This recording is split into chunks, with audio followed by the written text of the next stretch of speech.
Monday, November the 3rd. Welcome to the Sheet once again, kicking off another week and kicking off another month here in the NHL season, where we find the Eastern Conference more similar than different. 2-game win streak and you're at the top, 2-game losing streak and you're on the bottom. That's kind of where we're at in the Eastern Conference. Western Conference, meanwhile, it is the haves and the have-nots. Just look at the winning percentages, and I know that that's very much influenced, obviously, by shootout and overtime, the 3-on-3. But nonetheless, 6 teams underwater there. We're in the Eastern Conference, 0. Western Conference, it is the haves and the have-nots. Eastern Conference, everybody is the same team. We're going to get into this here in a couple of moments. It's one of those shows where you want to get right to our first guest, who's going to be with us for pretty much the entire program today. So let's get to the blueprint. Here's what's coming up on the program today. Glad to have you aboard. The blueprint is powered by FanDuel. Download the app today and play your game. Coming up in moments, there are some shows when Pierre is on that you say to yourself, I'm only the rundown is just going to be a plan B. Plan A is go wherever the conversation goes, and that's what we're going to do. We're going to try as best we can, I swear, to stick to this script. We will talk about Matthew Schaefer, and why not? We will talk about Tanev and Michkov from Saturday. We will talk about the Anaheim Ducks. We do have a hockey history segment coming up on today's program, and we'll go over the 4 games on the go around the NHL this evening. Got it? Got it. Good. Let's bring Pierre on, and we'll try, Pierre, as much as we can to stick to that script, knowing that's going to be like a casual, maybe 45 seconds, perhaps a moment. Pierre, thanks so much for stopping by as always. Glad to kick out the week off with you. I know you got some really strong points about 500 goals and John Tavares, but before we get there, the kids are taking over in the NHL once again. It seems as if, every 5 years the NHL refreshes itself and the youth movement is on. I do want to talk about Celebrini and what we saw over the weekend, Celebrini Insider. But when you look at what Matthew Schaefer is doing right now, and a pair of goals yesterday for the New York Islanders rookie defenseman. So he's nothing short of spectacular here. So he breaks Bobby Orr's record as the youngest defenseman to have a multi-goal game. Right now, he is trending towards a 34-goal season for a rookie defender. In the history of the NHL, only 3 rookie defensemen have scored 20 goals. Bryan Leetch with 23, Bubba Barry Beck with 22, and Dion Phaneuf with 20. Again, Schaefer on pace for 34. From what you've seen in the history of you being involved in the game, covering the game, involved in so many different capacities, I know we're only a month into this kid's career, but what are you seeing? What do your eyeballs see with the number 1 defenseman for the Islanders? Great to visit, Jeff, with you and your listeners, number 1. Number 2, what I see from Matthew Schaefer, composure with the puck. Great identification of when to jump into the rush, when to back off, when to jump into the cycle, when to back off. The ability to get into dead spots in coverage and shoot the puck is phenomenal. As a kid that just turned 18, to watch him shoot the puck is phenomenal. Connor Bedard's one of those smaller players that's got this lethal shot that everybody raves about. Yeah. Don't sleep on Matthew Schaefer's shot. This guy can actually shoot the puck. His release point is phenomenal. But I think I talked about him the other day. There's a Jake Sanderson component to his game of the modern era defenseman. There's a Lane Hudson component to his game because of the offensive ability and the playmaking ability. But to me, I see a little bit of Scotty Niedermayer. I see a little bit of Brian Leetch because of the way they accelerate the pace of the game through the neutral zone and jumping into the rush. Leetch did that so well. Scotty Niedermayer did that so well. Jake Sanderson's doing that well now. Lane Hudson is all over it. And I had the privilege of working with a player that was pretty good at it too, Paul Coffey. So I'm not trying to say he's as good as any of those guys, but right now he's trending the right way, Jeff. Here's the wild, if we want to really get ahead of ourselves here, because again, he's the NHL's Rookie of the Month in October. And again, he's only, 1 month into his NHL career, but you could very well recall a 20-year-old Drew Doughty at the Olympics in 2010. Comes on as the extra. Next thing you know, all of a sudden, he's a valuable member of Team Canada. And it's off to the races for Drew Doughty in the career. Pierre, is there any chance that we see Matthew Schaefer in Italy later this season? I think Canada's got a reference point for building their roster that they have to go back to and look at. 2010 is a good example because you look at all the young guys, Jonathan Toews and Drew Doughty, that were younger players that were put on that roster. And I think the reason why they were put on that roster, number one, was because of what happened in 06. I was at the training camp in 06 in Kelowna, and what happened was Crosby didn't make the roster. They wanted to go with an older roster. Yep. It was an unmitigated disaster in Torino, an unmitigated disaster for both the United States and Canada because they both went with older rosters. Sweden and Finland, they weren't afraid. They just threw their best guys out there. It didn't matter what their birth certificate said.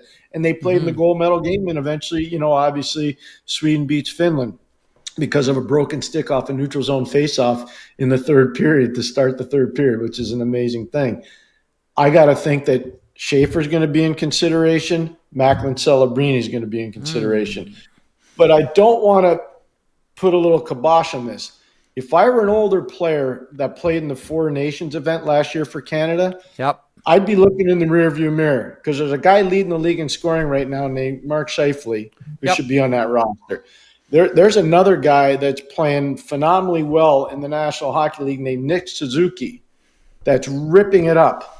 And you got to think that they're going to think about him. And there's another guy who's leading the Toronto Maple Leafs in scoring who just scored his 500th goal, John Tavares. And I got to think he's in consideration. So as much as I want to put all these young guys on the roster, they're pretty good old guys on there. Okay, so you brought up his name. So let's have this conversation. Let's bracket the conversation about the kids because I do want to get to Celebrini here and a little bit more on Matthew Schaefer. But you brought up something really interesting before we got on the air, and you said something along the lines of, and you can sharpen the pencil on this better when I flip it over to you, that you don't know if you've ever seen a more muted 500 goals, both from John Tavares himself, who's the king of the understatement. 500 goals, like breaking sticks, no problem, back to the bench.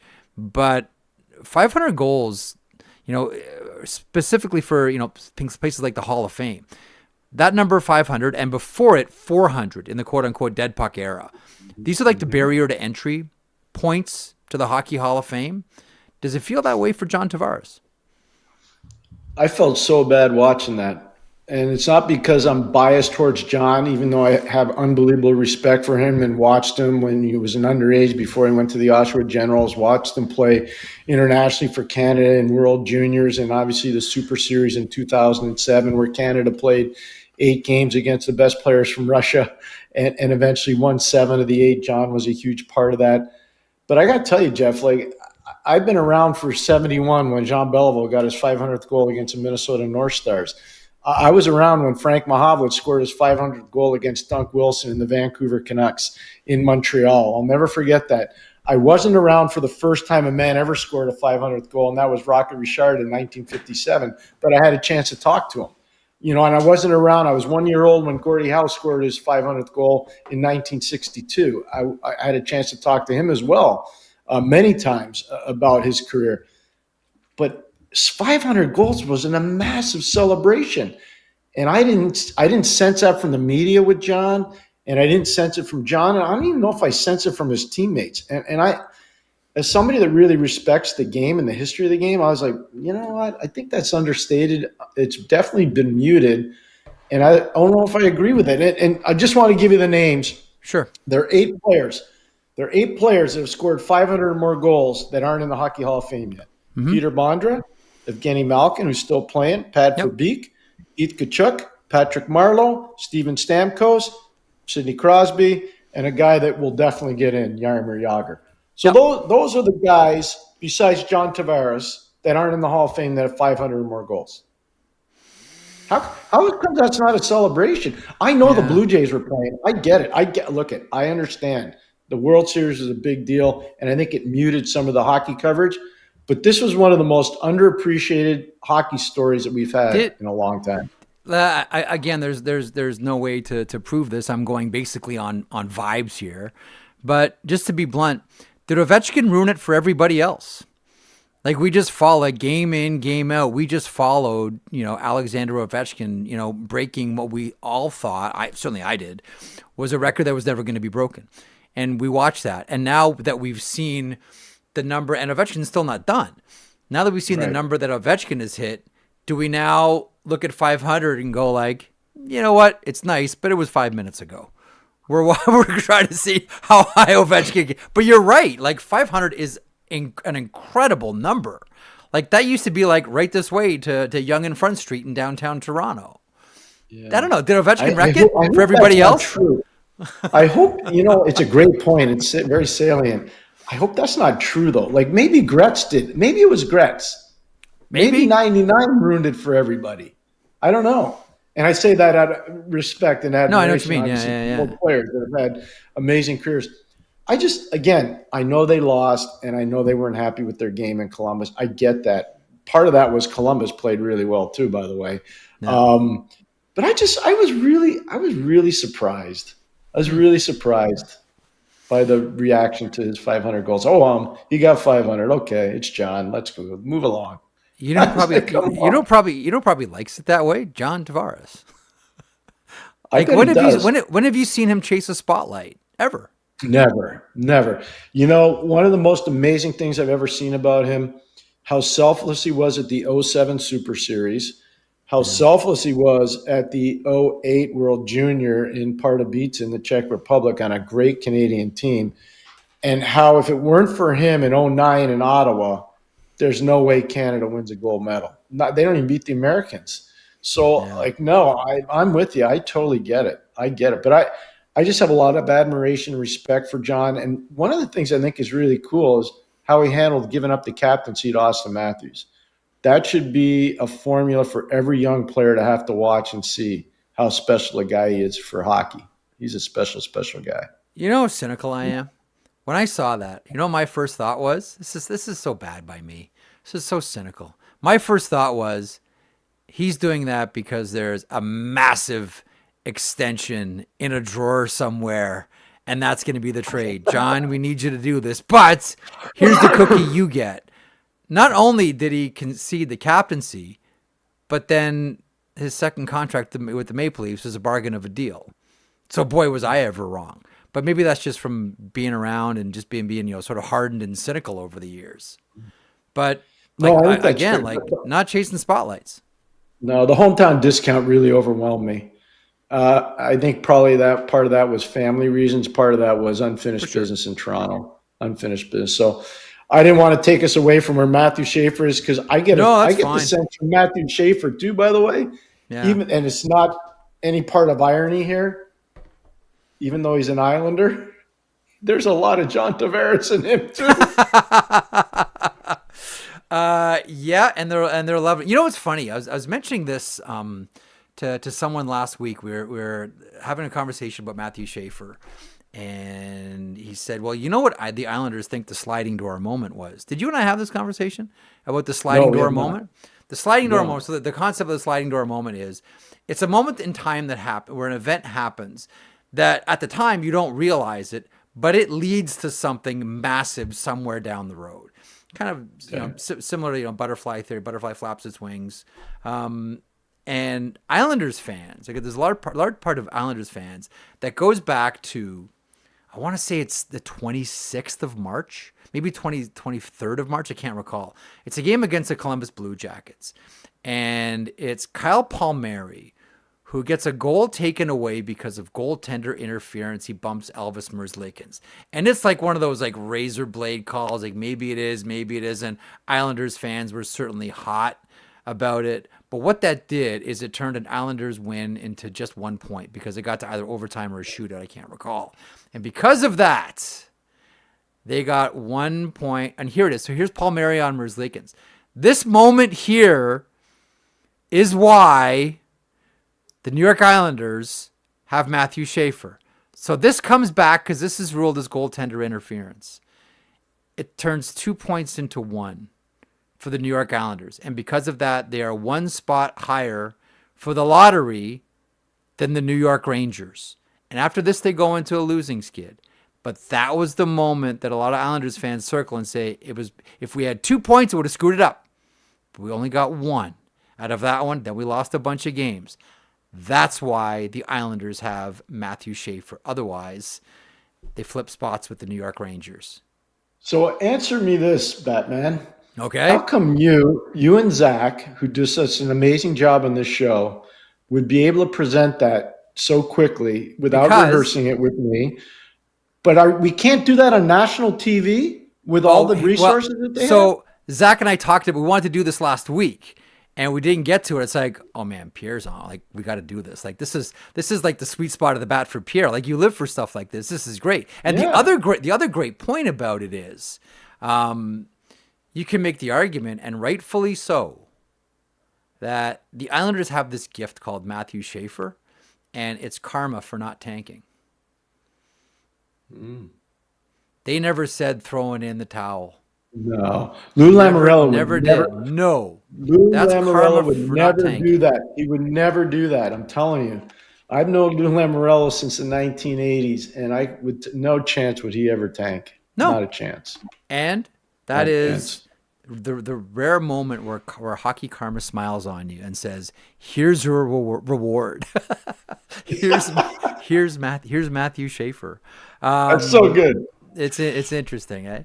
So, Macklin Celebrini, you mentioned a couple of moments ago. Yeah.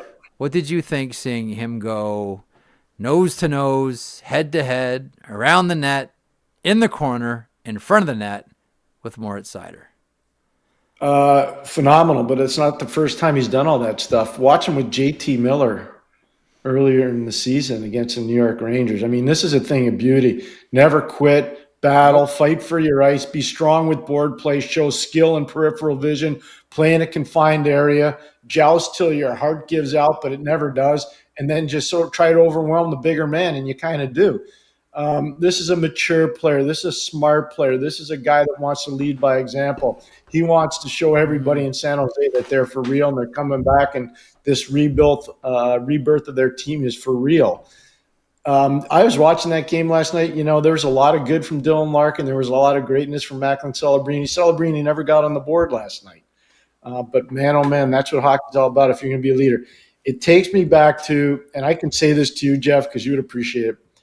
When Jonathan Toews played in his first World Junior, 2006 in Vancouver, he just played and played and played. And that was a Canadian team that never should have won.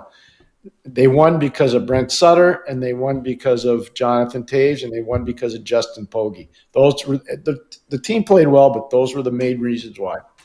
Yeah. I've watched Celebrini practice and play, whether it's at BU or San Jose, it doesn't matter. World Junior for Canada.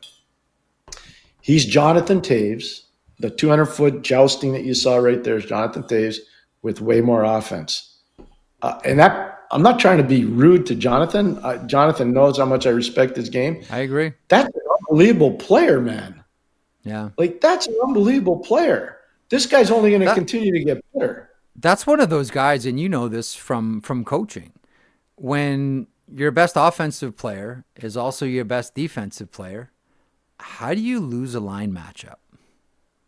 You don't. You don't. You never do. Like, these guys are gifts, right? Like, listen, rightly or wrongly, he'll be compared to Connor Bedard, and they are so profoundly different hockey players.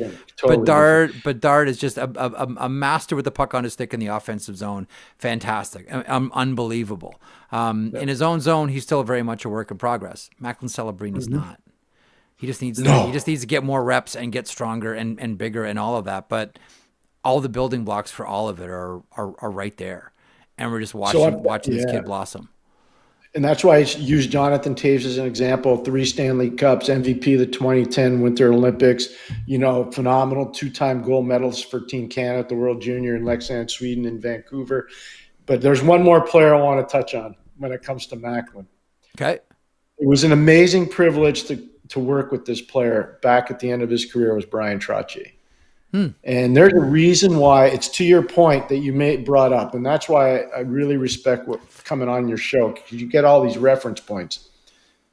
Bryan Trottier played all 3 zones. Bryan Trottier could play against any player in the league. And Bryan Trottier was never a mismatch problem for Al Arbour. Yeah. And so when you look at Gillies and Bossy and Trottier as a line, the one guy was a hammer and the other guy could score like a machine, the late Mike Bossy. And Clark was amazingly feared. But Trottier was the consistent guy. Oh, yeah. He was the guy that drove the line because he could do what Celebrini does. He No. wins those one-on-one battles. He gets back on defense. He wins faceoffs. He competes for loose pucks. He can fight through adversity. And if Brian's watching this or he has friends, don't misconstrue what I'm about to say. Bryan was mean. Bryan was mean. And I saw that sequence last night going, Macklin Celebrini's got a mean component to him, which is good. Yeah, It's not it's bad. good. The one thing, just as I go down a different road here, the one thing that always impressed me about Bossy and Trottier, and listen, like Bossy, I mean, you pile up the goals and you say, man, if he didn't have a bad back, he'd go down as the greatest goal scorer of all time. That is without a doubt. Yep. Bossy always scored 5-hole, and Trottier, I believe they even called it the Trottier hole, between the goaltender's arm and his He body. called it the six-hole. Right. Like nobody. Like, Pierre, did you see anyone score more goal? Like that's the thing I loved about that Islanders. Like they didn't shoot. I remember Kelly Rudy told me the story about watching Bossy in practice, and he would just shoot like in the middle of the net because he wanted 5-hole, 5-hole, 5. Like if you're a goaltender and a shot goes over your shoulder, bar down, ping, it's like that's a great shot. You know, if a bar hugs the post and gets, it's a great shot. You know, tip your cap. And Bossy would tell Kelly, like, look, I wanted my pucks to go through the goalie because it psychologically messed with them. This guy just put a puck through me. Trottier was the same way. Like, Bossy and Trottier were killers mentally because the puck went, as a goaltender, something different happens when the puck goes through you as opposed to around you. You beat them psychologically. I don't know if I'm building this up to be something it's not, but like they were playing like I'm going to break this goaltender mentally. We've seen plenty of goal scorers. Ovechkin will blow pucks past goaltenders. But mentally, Trottier and Bossy destroyed goalies mentally by putting pucks through them consistently. Is there something there? Yes, there's a lot there. There's a lot there. Ovechkin, too, he would drive goalies nuts because he would just tee it high and let it fly. Al McInnes would drive goalies nuts, too, because he could blow it right through them. But the thing about Bryan was a hockey addict. His first year in Pittsburgh, his family didn't move. They stayed on Long Island. I was in the rink with him all the time. He would stay late in the day. All the guys were gone. He was there wanting to watch tape or talk about different scenarios. The team. That's just how he was. And I would stay late. And one of his pet projects, and we talked about him being one of the 8 guys that had not, or is not in the Hall of Fame yet, but has scored over 500 goals, Jaromir Jagr. Bryan took so much pride in working with Jaromir Jagr to make him a consistent NHL player day in and day out. And Jaromir was a lot like Bryan. He was addicted to wanting to be really good. He was he's such a special player. I love that comparison with Macklin Celebrini. Okay, elsewhere around the NHL, you mentioned the Pittsburgh Penguins, and we're going to see them tonight facing off against the Toronto Maple Leafs. So I have a question for you, and it's something that can't get solved right now. It can only be collectively bargained, and I don't know that the players will have an appetite for it at all, although I think somehow it might actually benefit them. So here it is. So you saw the Malkin slash on Logan Stanley. Chop in the hands. Malkin's at his best when he's bluntly dirty. And he can be nasty. I love that when he chops Logan Stanley and the referee's arm goes up, he gives like, what? Like, that's so, I can't do that now? Like, and anyway, it's a $5,000 fine. Okay, so the fine is $5,000. And yes, I worked out what that means for Evgeni Malkin. So Evgeni Malkin has made $142 million in his career. A $5,000 fine represents, based on his career earnings of $142 million, 0.0035% of what it is. It is the equivalent of someone who earns $100,000 a year getting fined $3.50. That's what the equivalent is for Malkin and this $5,000 fine. Now, the deal is, as you well know, the max that the Department of Player Safety can levy here without a hearing is $5,000. With a hearing is $10,000. And the penalties from there jump to a game suspension. A 1-game suspension, which is forfeiture of pay, obviously, and you can't play for a game. To me, that is too massive of a jump. That when your decision is either the player sits for a game or he gets fined $10,000, that gap is massive. Like I look at the Drouin, like the last 1 game suspension that you saw was Drouin on Dewar. It's a 1 game suspension, the cross check to the head. I can look at that and go, I don't know. If there was something in between a $10,000 fine and a 1 game suspension, maybe that's where it falls with the Drouin call. But it's if you're choosing between a $10,000 fine, that would have to take a hearing, and a 1 game suspension based on what you just saw with Malkin and Stanley, to me it's neither. It's more than a $10,000 fine, but it certainly isn't missing a game. Is that too big a gap? And again, this needs to be CBA'd. And if you go to the players, all they're going to hear is, they're trying to levy more fines. When really what they're trying to do is reduce the number of 1 game suspensions and keep more money in players' jeans.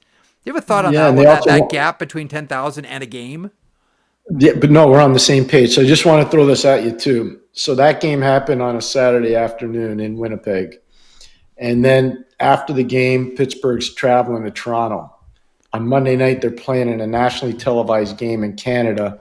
And that's the only Canadian team that it's obviously a huge early game. Toronto market, obviously huge with no baseball. They don't want Evgeni Malkin missing that game, Jeff. They want him in the game. And this happens a lot. So I think it's something where I agree with your point wholeheartedly. It's like Brad Marchand last week. They didn't want Brad Marchand missing a game in Boston after he did a little thing with the helmet in Philadelphia. They didn't want him missing games, if you remember, or Buffalo. That was in Buffalo. Rasmus Dahlin. With Rasmus Dahlin. They don't, you could have said, hey, we're giving him a game for bad behavior. But they wanted him to play in a nationally televised game in Boston, Florida versus Boston. So I love your point. So then, like, I get it, and you want to try to keep the stars in the game as much as you can. And I don't think, oh man, do you remember? You'll remember this. Remember the Gil Stein era of the NHL? Yeah, that transition between Ziegler and Bettman, and Stein's idea. Stein's plan was that suspensions were to be served on off days. So all the players, remember that? We all went, what? Until you mentioned this, I hadn't thought about that a second in my life until I remember like these Gil Stein suspensions. So like I get it, but there's no way around it. And I'm always reminding myself too that when people or teams, because it's always a problem when it's your bull that gets gored, not anybody else's. Teams, as much as they bark about, they want suspensions levied harsher and more fine, like deeper suspensions. That's got to be a 10-gamer. That's got to be a 15-gamer.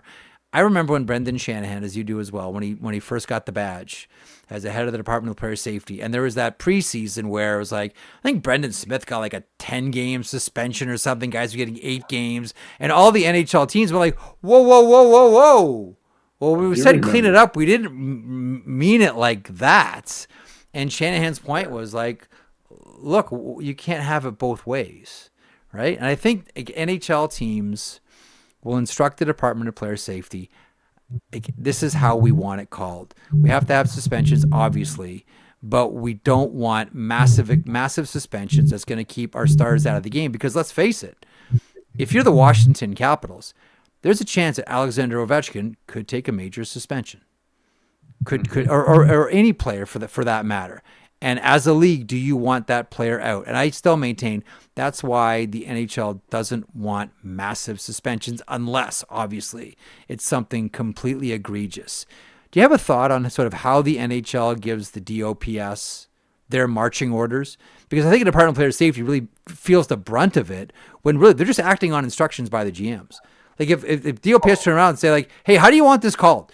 We can throw 10-game suspensions at everybody if you want, but I really don't think that you want that. Do you have a thought on that, Pierre? Well, you got the competition committee and the board of governors. They're pretty significant voices in terms of what happens with the Department of Player Safety. So the answer is you're spot on. You're not wrong. You're right on it.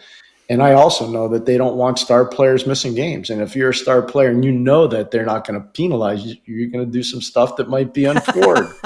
It's just the way it is. I think the game's a lot cleaner now, though. I want to say that in defense of the NHL and Commissioner Bettman's vision. I think the game's a lot better than what it used to be in terms of cleanliness. It just is. And players are smarter, too. They could have amazing careers now and really do generational wealth situations for all of them. You talked about Malkin's numbers. Where do you think Celebrini will be if he has a 20-year career like Crosby? Where do you think McDavid's going to be? Where do you think Nathan McKinnon's going to be? What do you think Matthew Schaefer is going to be? The numbers are just going to spiral upwards. They're not going to go downwards. They're just not. Yeah. Okay, before we continue, I want to remind everybody about Prime Monday Night Hockey. And this segment is a presentation of Prime Monday Night Hockey. Prime Monday Night Hockey streams all national and regular season Monday night NHL games on Prime Video in Canada and is available free to Prime members in Canada. Monday on Prime. It's Legends versus Legends in the making. Penguins, Maple Leafs, Monday at 7:30. Prime Monday Night Hockey. It's on Monday. It's only on Prime. Check out the link in our description for the Prime Monday Night Hockey schedule on Prime Video or go to primevideo.com/NHL. Also on Prime Video, Faceoff Inside the NHL Season 2. Subscribe with a 30-day free trial to Prime Video to watch Monday Night Hockey and the new season of Faceoff. Download the app or go to primevideo.com. Stream Prime Monday Night Hockey exclusively on Prime Video and experience thrilling goals and dramatic plays from the NHL. Monday nights are hockey nights. Don't miss a moment of the action. So we've talked about the Pittsburgh Penguins a little bit, and they've been one of the better stories around the NHL in this opening of the season. The Toronto Maple Leafs and a flashpoint moment, and scary because we see things like this happen all the time. It's just a neutral zone collision between two players, but it's never a good thing when you see a stretcher on the ice, and that's what we saw with Chris Tanev and Matvei Michkov.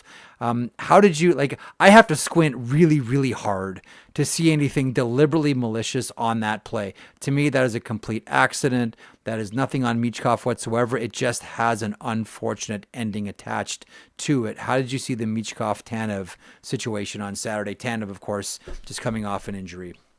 Felt bad. I felt really bad because he's got a history of concussion too, obviously.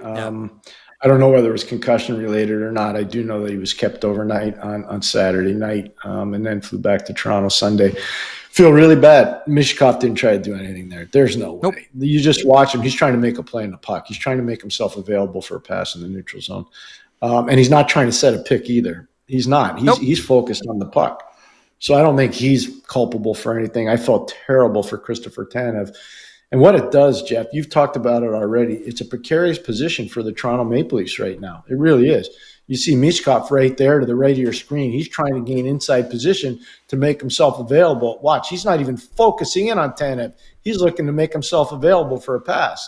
Yeah. So you feel bad for Tanev. It's a whiplash effect. Just watch the head as he comes in right there. You see the whiplash of the head, and that's probably where the injury happens. Feel terrible for Christopher. He's an important part of a team that's really in a precarious position right now. They really are. And this is going to put a lot of pressure on Philippe Myers. It's going to put a lot of pressure on Oliver Ekman-Larsson. And the guy that's really going to have a lot of pressure, I think, in this whole thing is Morgan Rielly. He's had a great start to the year, but I know he had a little bit of a hiccup there. He's going to have to elevate his game. It's a lot like, you know who it's a lot like? It's a lot like Timmy Stützle. It's a lot like Drake Batherson in Ottawa. When Brady Tkachuk went down, those guys had to elevate. Well, right now, and a really important part of Toronto's team is hurt. Who's going to step up? And they need guys to step up. We wish him the best. Watching that whiplash is nothing short of terrifying. And again, it's one of these occasional reminders you get of just how potentially dangerous. This is why one it's a very, very dangerous game. This is why I don't begrudge any player in the NHL a single dime that they make. And I still maintain that one of the best things that has happened in the NHL are guaranteed contracts. I know they're not 100% guaranteed. Buyouts are always an issue, but guaranteed contracts are so important. Ask NFL players what that's like. The guaranteed contract in the NHL is one of the great things that this game has. And that's what I thought about. So important. No, and I'm so glad you say that. Pro hockey, the players, it's a battle just to get to the NHL. Think about all the different steps you have to take to get to the NHL. Whether you're starting in the East Coast League or playing the American League or you're playing over in Europe, there are a lot of steps that have to happen for you to get there. And these guys, they don't do it for free, and they shouldn't do it for free. I just think that it's unfortunate for Tanev, and I hope that Christopher can get better in a hurry because the Leafs need him back. 100% they need him back. Absolutely. Let me ask you, pivot there to the Western Conference and the top team in the Pacific, 7-3-1, the Anaheim Ducks. So before the season started, I think I talked to my friend Jeff Marek, and I said, yes, you did. I think the Anaheim Ducks will be a very difficult team. The addition of Chris Kreider's been huge. Signing Mason McTavish has been fantastic. The growth in Troy Terry's game. But the number one MVP there, with all due respect to Joel Quenneville, is Leo Carlsson. And this guy's at another level, Jeff. He's at another level. Yeah, 16 points in 11 games for Leo Carlsson. We're seeing the next burgeoning superstar coming out of the Anaheim Ducks organization in the tradition of your Ryan Getzlafs, obviously. 16 points in 11 games for Leo Carlsson. 12 points in 11 games for Cutter Gauthier. I'm not sure if you saw what Beckett Seneca did to... I did. I saw the goal. I saw to the goal Luke Hughes. To Luke Hughes. Holy smokes. I know, it's pretty impressive. He's got 4 goals as a rookie, and Lucas Dostal is rocking a .916 save percentage. And the glue holding it all together, as you and I have discussed before, who's not just a great coach, but is also someone that can really help Pat Verbeek recruiting players, where some may be a little bit shy about waiving a no-trade clause to go to Anaheim. You don't want to go play for Joel Quenneville? You really don't want to go play for Joel Quenneville? You sure about that? Do you have a thought on where Anaheim is at right now? Like, there's still work to be done there, but there's a lot. Yeah, but they played Ian Moore yesterday. Ian Moore is a really good defenseman, second-round pick back in 2020 by Anaheim. Did such a good job playing at Harvard University for Teddy Donato. Mm-hmm. And he got a little sniff last year. I think his first game was in Winnipeg, if I remember correctly. But there's just one example. They're amalgamating these young players into their program, Moore being one of them. The future for this organization is so bright. And the guy, Verbeek deserves a lot of credit because he's the one that went to ownership and said, we got to get Joel Quenneville. So I respect what Patty did there. And I've talked to Joel before and after he got the job, and he was talking to a lot of people about the different players that were available. But Martin Madden Jr. and their amateur scouting staff, Jeff, off the charts. They should be complimented and saluted. They've done a magnificent job there. They really have. Yeah, they really have too, and the timing for this is interesting too. Does it, and again, I'm doing this based on vibes and feeling, no inside knowledge about what's going on in the Samueli family's heads, but did it not feel like, okay, Pat Verbeek's been there for a few years. This is the year where you need to see results. That, as I like to say, you get out of the green banana business, and you need to have ripe bananas now, and you need to see some results, whether it's getting into the playoffs or taking it right to game 82. Like, does it feel like this is the season where, Pat Verbeek has to say, and this is what this is leading to, and they take a big step? Does it feel that way to you? Yes. Well, that's why I was so confident going into the season. I had spoken with Joel last spring before he got the job, spoke to him right after he got the job, and then spoke to him as the season was about to start.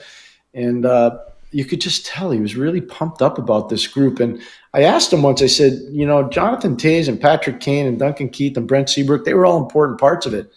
How much have you seen Leo Carlsson play? How much have you seen Mason McTavish play? He's like, whoa, those guys are good. I said, I'm not sure he even knew how good they really were, Jeff, if that makes sense to you. Yeah. Because he just hadn't spent a lot of, the last few years, he's kind of been a man on an island. He really hadn't been around the National Hockey. I'm sure he was watching games, but it wasn't like when he was working in the league. It's a different way to watch. Sure. And I think now he knows how good they are. The biggest thing to me is what you touched on with the Samuelis. They are really great stewards of that franchise. They care so much about hockey in Southern California, but in particular in Orange County. Jeff, I got to tell this to you and your viewers and listeners. It was probably around, let's say 2008, 2009. I got a call from Commissioner Bettman, and the Samuelis were building a Science of Hockey museum in Orange County. Okay. I'm not kidding you. And he said they would like for you to come and be part of the opening of the great. of the museum. I said 100% would be my honor to go. And I went and I saw what they put into this Science of Hockey Museum. And it was to educate young people in particular about the cool parts of hockey and the science that's attributed to it. And it was phenomenal. Right when I left that building, I said to myself, these guys are amazing stewards. Like they're not just fluff. They care. They really care about growing the sport. And it's still there. The museum's still there. It's phenomenal. There's a great youth hockey program there, as you know, as well, which is key for a lot of markets. And let me sort of use that to dovetail to get your thoughts on someone else here. I mentioned, the Anaheim youth hockey program. When the Columbus Blue Jackets started in 2000 in the NHL, one of the things the organization did right away was get working on getting a proper youth hockey program in Columbus. And I don't know I think Sean Corrali may have been the first. Corrali's part of that because he went to Miami of Ohio. Yeah, he'd be part of that group. So I think Corrali might have been the first to sort of graduate from that program to make it in the NHL. And Kiefer Sherwood was not far behind either. Oof. And now all of a sudden, we're looking at Kiefer Sherwood, and we just mentioned Anaheim. And do you think Anaheim wants Kiefer Sherwood back? I'm going to ask you about Nashville in a second. Do you think Nashville wants Kiefer Sherwood back? If you're the Vancouver Canucks right now, and keeping in mind that Kiefer Sherwood is 30 years old, and is he going to win the Rocket Richard? No, but he's making it interesting right now, and he's scoring. And we know that he's good for a number of hits every single game, plays the game the quote-unquote right way, and he is poised now as a late bloomer for his first big payday, like massive payday here, like major jump to like, I don't know, tell me where to stop. 4.5, 5, 5.5, 6, so 5.5, right? 5.5 there. But like, right around in there. Good for Kiefer Sherwood. Yep. Do you have a thought on this one? I mean, the way I look at Kiefer Sherwood is, I know you want to be loyal. I understand that. I would understand the loyalty to Vancouver. This is also your life. And this is your chance at 30 years old to finally ring the bell. Do you have a thought on Kiefer Sherwood? Yeah, I love his energy. I love his passion. I love his intensity. I think he's obviously very coachable. He's played for some good coaches in the National Hockey League. I'm happy for players like that because they've paid the toll for a long time. And now the toll's going to actually come back towards him, which I think is really cool. It's a lot like Jared Spurgeon, by the way. I look at Jared Spurgeon all the time. I'm like, he was drafted by the New York Islanders. They didn't even want him. Nope. And you look at where he is right now. I think about Zach Whitecloud. I'm just going around of guys that are like Kiefer Sherwood. Zach Whitecloud was a guy that the LA Kings had in rookie camp. They punted him. They said, no, you're not good enough. So he goes to Bemidji State. And then who remembers him from right around Brandon and the reserve? It's Kelly McCrimmon. So they say, come on over to Vegas. And he played right away in Vegas. So I think about all these stories. And just one other player from the Columbus Blue Jacket situation. Gordon Murphy was actually playing there. And his son Connor, who's now with the Blackhawks and has had a really good career, he was part of that group too. Now that I think about it, that you're bringing up kids that were part of that Blue Jackets thing in 2000. So I just think those stories are phenomenal. Mm-hmm. Jeff, I just got back from Europe. I was over there for 3 days last week with George McPhee, presenting at an International Ice Hockey Federation talk about how to team build and how important the growth of European pro hockey was to the sending of players to the National Hockey League, because there will be expansion. George and I had so much fun, and George was phenomenal in this meeting. And all I kept hearing from the general managers and the coaches of those European pro teams that were there was the importance of the National Hockey League and older players that were getting opportunities to play. And I found that interesting because that used to be the vehicle that would drive their teams.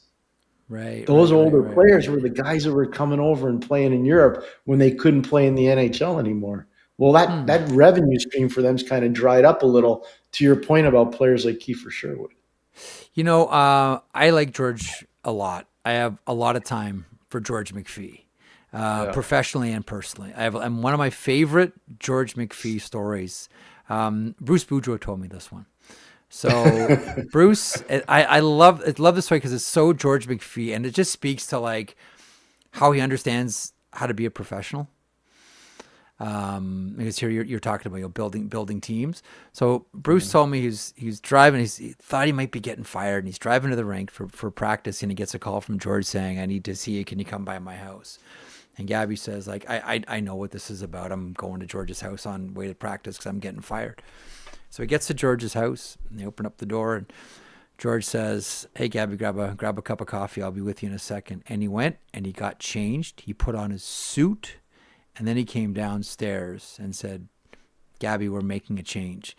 But the fact that he went in his home to his bedroom, to his closet, changed into his suit, his business attire, came downstairs to give Boudreau the respect of, this is business. Like reinforcing, like we all have jobs to do. I just thought that was such a professional touch by George McPhee. Others just would have been in there in their sweatpants and a hoodie, perhaps. George went and put a suit on in his own house to do that. I think that's such a good story, especially for the younger people watching this, because it speaks to the importance of mentors. So I just think about George McPhee. When he was recruited by Ron Mason at Bowling Green University, George played for him for 2 years. Mm-hmm. Then the guy that took over for Ron Mason when he went to Michigan State was Jerry York, who's the winningest coach in all time of college hockey. And then think about who George's mentors were when he was a player with New York, Herb Brooks, and when he was a player in New Jersey, a guy named Lou Lamoriello. And when George's career is over as a player, he goes to law school at Rutgers Law School in Newark, New Jersey. He gets hired when Brian Burke goes to work in Hartford as a GM by Pat Quinn, the late Pat Quinn. Yep. Look at all the mentorship that's been around George, teaching him about the business. Good point. And when George got fired by Washington, people forget this. George was hired by Lou Lamoriello with the New York Islanders on an 8 or 9 month contract to be evaluating pro players before George got the job in Vegas. So you talk about mentorship and learning from people. That matters. And I think your point about George is so perfect, but I think the mentorship part really mattered for him. It's excellent, which is probably a good place to train. You're the master of transitions today. You're making my job easy.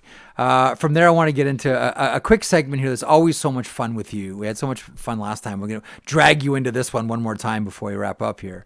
Hungry for Hockey History is a presentation of Uber Eats. Boy, was this good to my kids on Saturday in a big collapse by the Toronto Blue Jays. Uber Eats is enabling fans to maximize their fandom all season long with exclusive game day deals on the app. From game day eats to paper plates and napkins if you're hosting, to all of the ingredients you need to make your favorite game day dip.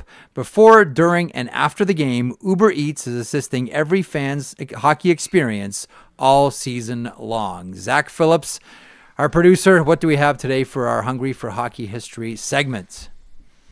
That was so unnecessary. You didn't need to say anything about the Blue Jays. We could have just glossed over that one and pretended it never happened, but you had to say something. I left it for 48 minutes, all right? I let you clean for 48 minutes, then I had to dirty you up with the Blue Jays. Nonetheless, tell Philip how to take a secondary, by the way.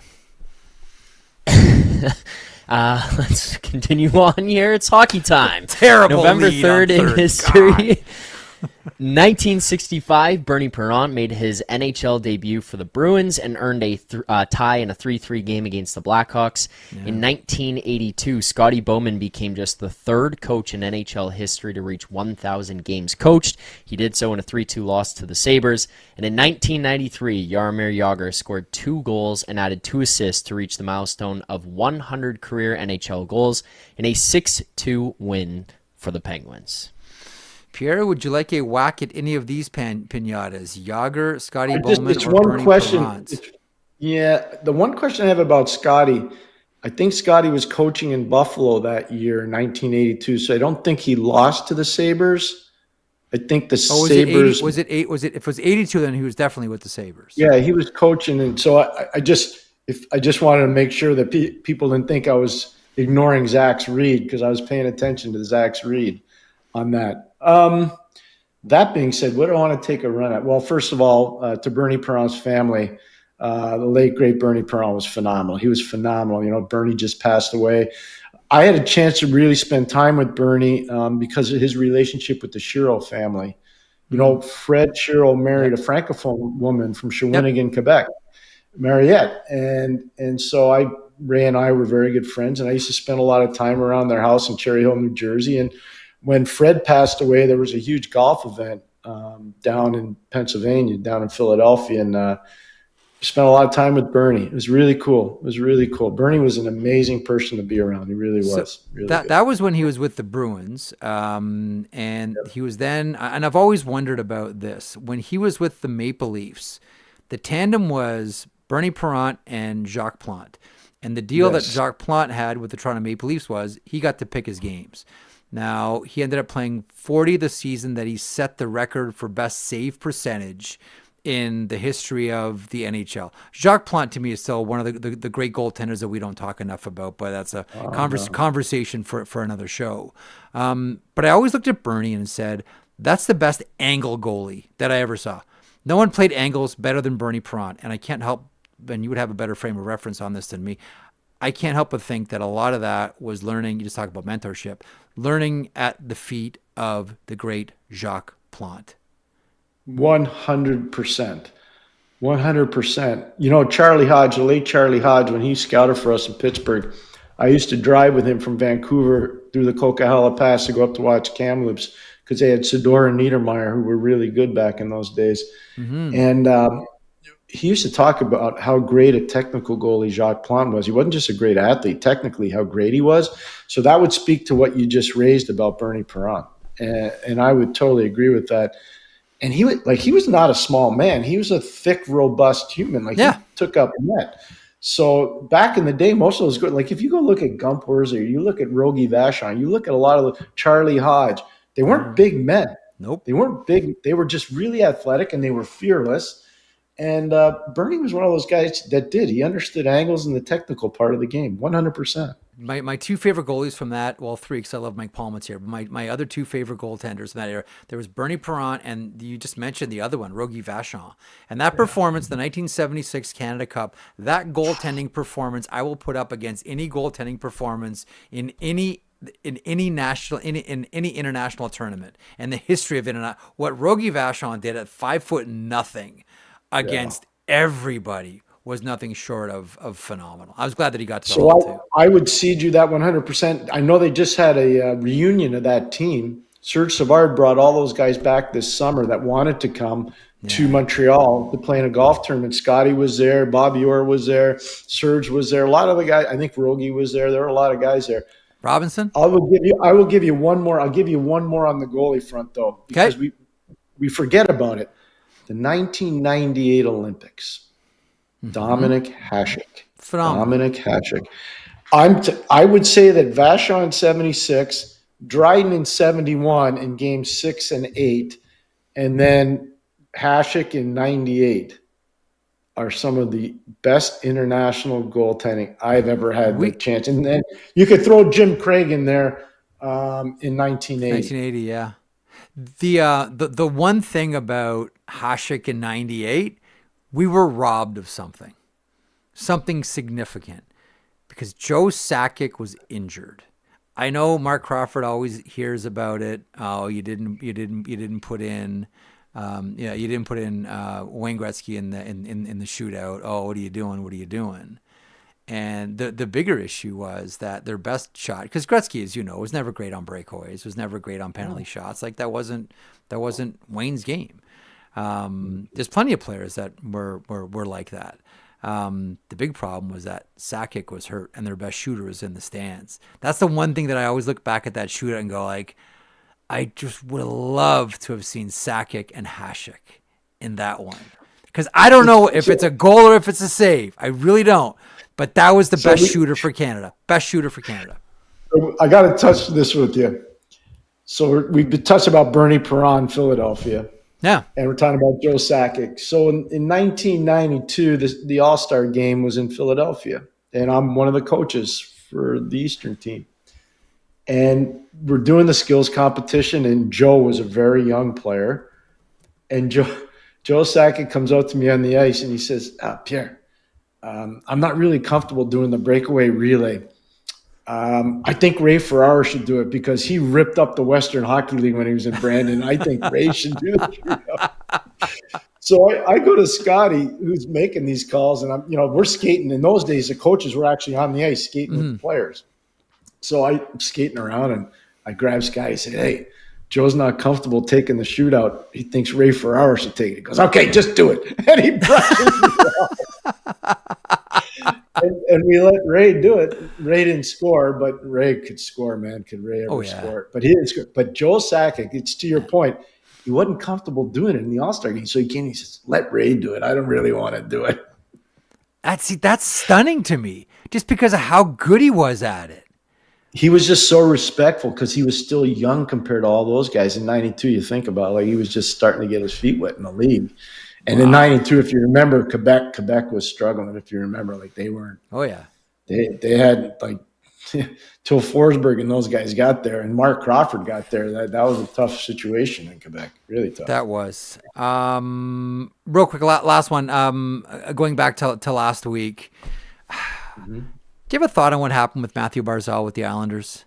So he's late for the bus, and it's a game against Carolina, and Cal Ritchie's flight gets delayed or canceled, and he can't make it. Would there have been, again, like, did it have to be a scratch for that game, or could you have waited for the next game against Washington and then maybe scratched him then? Because Cal Ritchie can't make that first game against Carolina. You're really hurting the team because no Ritchie and no Barzal. Like, if you were a coach, how would you have handled it the same way that Pat Waugh handled it, which is like, this is the standard. We scratched tonight. I'm not in control of air travel. I'm just trying to ice a team and establish a culture here. I kind of looked at that and went, you could have still done it, but at that point, are you really hurting the team? You know what I mean? Yeah, I do. I do know what you mean. So I'm going to give you a quick answer. Matthew Darche is trying to implement a new culture. It's not an identity. It's a culture. There's a difference. There's a massive difference. Because your identity could change day to day in the league. It can. Because sometimes you might have 5 players that help you create this identity, and they're injured, and they can't play. So the identity part kind of has to go away. The culture part never goes away because you've established standards. These are our standards. You don't miss a bus. I'll give you a great identity thing. The late Badger Bob Johnson only had one rule. There were never any curfews. But if you got on a team bus without socks in your shoes, you weren't getting on the team bus. You were not getting on the team bus. I'm telling you. Really? And we were playing socks? Yeah. Yeah. He wanted that socks. Would never fly now. That would never fly with all the guys. So I will not tell you the player because I have too much admiration and respect for the player. But we're getting on the bus to play in the Eastern Conference Final in Boston, at the old Boston Garden. Yeah. And there was a player about to get on the bus, and he'd have socks on. And Badger looked at him and says, "Nope, you're not getting on the bus." And he was an important player for us. And the guy went back to his room and put socks on and took a cab to the rink. And you know how well he played? Unbelievable that night. Playing guilty. It's not just for drinking. It's no socks. He played guilty. So I'm watching, you talked about Matt. We started this whole show about Matthew Schaefer and how well he played last night against Columbus. Yep. Think about it. Did you see how happy those guys were for that kid? Do you see the composure that he has? So I don't think Patrick Waugh hurt the organization. I think he sent a resounding message to the organization. Nobody's bigger than the brand. Nobody's bigger than the brand. You did more hosting than me. You wrapped that up perfectly. We started with Schaefer. We ended with Schaefer. I'm just here to put the ball on the tee. I love being on with you. These shows are fun. Pierre, have a great rest of your day. What do you got, Zachy? What do you got? Just you guys were correct, by the way. I wrote it wrong of how I read it. It was with Buffalo, not with to Buffalo, yes. And I wrote it wrong. So it was against. Can I just give Zach? Can I give Zach a pump up? Sure. So Zach, I want people that want to be transparent. So Zach texts me, I don't know, about 45 minutes before the show starts. And he goes, "Hey, Pierre, can you come on 10 minutes early with Jeff?" I'm like, "Yeah, 100%. I can't have enough time with Jeff." And I get on and he goes, "We're having problems with your mic. We got to fix this." That man stayed on with me. He was so professional. We got the microphone fixed. That guy is an amazing producer. I am so grateful for his friendship and his professionalism. Thanks, Zach. Thanks a lot. You know what's great about that, Thank you, Pierre? Pierre. I'll tell you what's great about that. You read that cue card just as Zach wrote it, and you presented it as if it was spontaneous. Thanks, bud. No, I did not. Thank you. We'll See talk ya. soon, Pierre. The best. Pierre McGuire. Man, those shows are so much fun with Pierre. Again, like I tell you, like just go everywhere. And Pierre's great. Always great stories. Zach, I had never heard that Bob Johnson story before about you can't get on the bus without socks. Did you ever coach like that? No. No, but it's pretty funny because when he says that, I can think of numerous times where maybe I was rushing out to go to something where I'm just like, I'll bring my socks, I'll put my shoes on and run, and then I'll deal with it later. It's kind of funny to think about maybe I don't think necessarily getting on a team bus, but if my dad held that rule, there's a few times I wouldn't be allowed in the car. That's awesome. Okay, let's finish up. We got 4 games on the go around the NHL this evening. Nice duster, by the way. How's that going over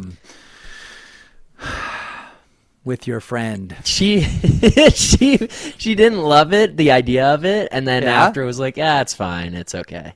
So I don't think she's like the happiest about it, but it's around for 1 month. I'm gonna set up a link. I mean, I'm gonna be raising money. I've done it the last couple of years for Movember, so do it again this year. And I know you're supposed to start from scratch. I will look 12 years old for like 3 weeks. Let's just avoid that and start with what I already have. Like we can all agree, like let's just skip past that. I appreciate you doing that for everybody here at Daily Faceoff and the Nation Network, so we don't have to struggle watching you grow facial hair for November. Okay, well that's okay. Listen, as long as she's cool with it, she probably gets a break for a month because she can like. With right reason and full cause, ignore you now for 30 days. The sheet is powered by FanDuel. Play your game on FanDuel. It's the NHL season, and FanDuel is your home for all the action on the ice. From Blue Line to Bet Slip, we've got you covered all season with unique promos, live offerings, and more features to let you play your game. Missed puck drop? No sweat.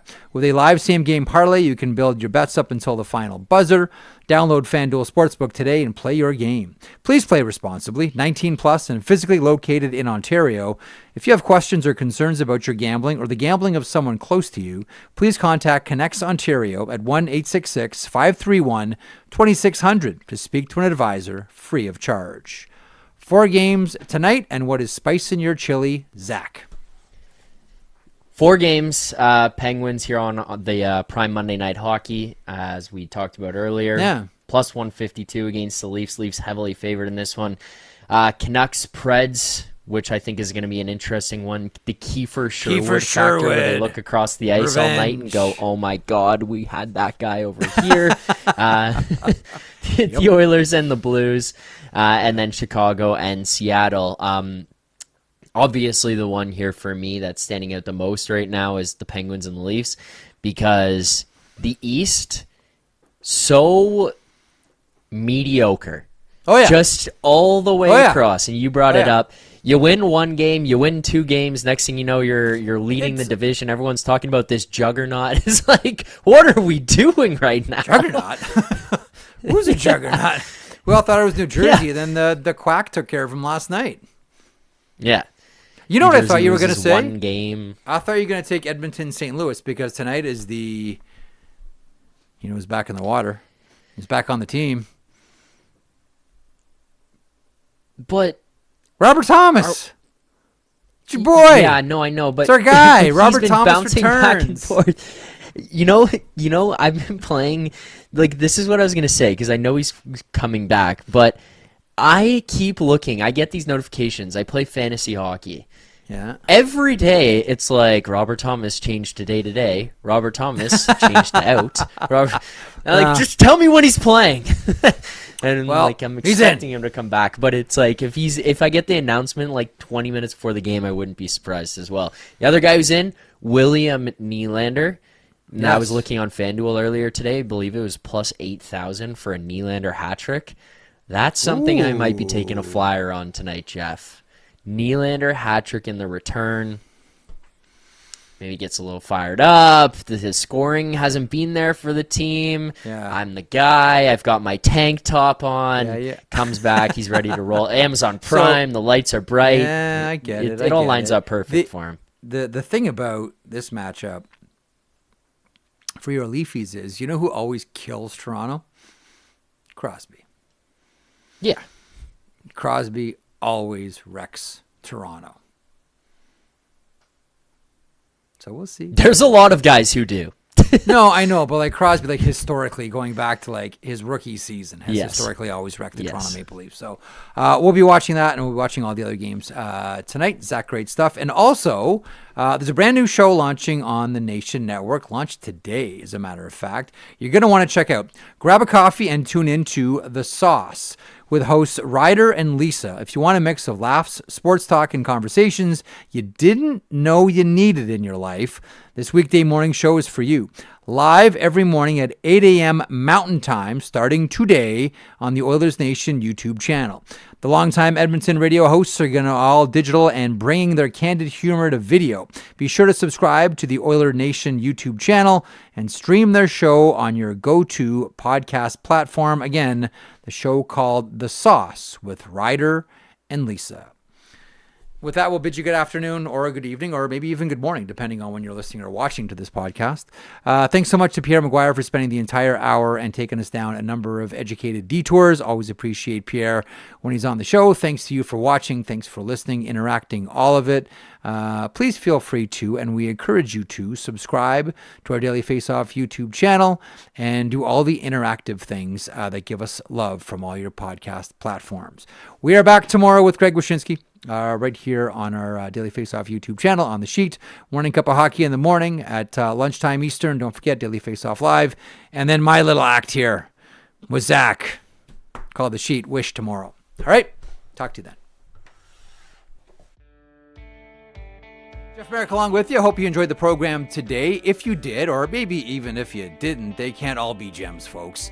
Please hit the subscribe button. Also a reminder, every morning, 9 a.m. Eastern, Johnny Lazarus, Colby Cohen, I call them the Impact Players. You might know them as a tandem that makes up the Morning Cup of Hockey. Also DFO Live at noon Eastern. This year, your host Tyler Yaremchuk alongside Carter Hutton. Full day's worth of programming right here on Daily Faceoff, your favorite YouTube hockey channel. And as a reminder as well, Zach Phillips, our producer here for The Sheet, said if you subscribe, he'll buy you a puppy. It's true.